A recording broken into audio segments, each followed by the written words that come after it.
Keributan badan lagi terjadi di Dharma Agung Klub 41 Palembang pas hari kedua Lebaran Idul Fitri.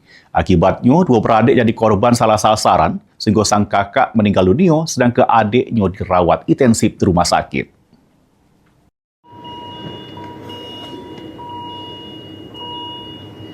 Polta Jaya, 43 tahun, warga Jalan Letnan Mukmin, Ilir Timur 1 Palembang ini meninggal dunia sesudah dikeroyok di Dharma Agung Klub 41 Palembang.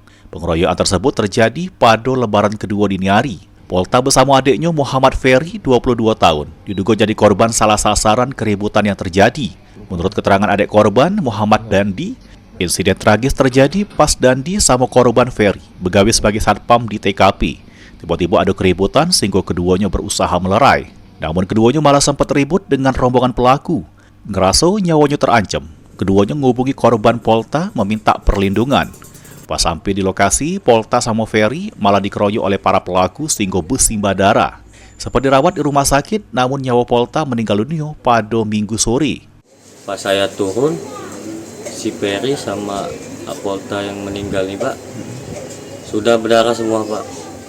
Si pelaku sudah berlari Pak. Lukanya di mana Pak ya?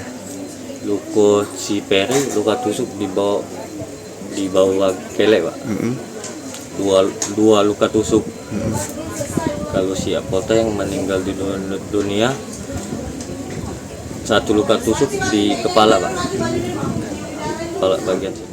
Keluarga korban sudah melapor ke kejadian tersebut ke Polda Sumsel.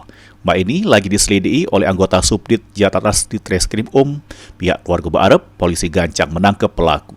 Mulyadi, PAL TV.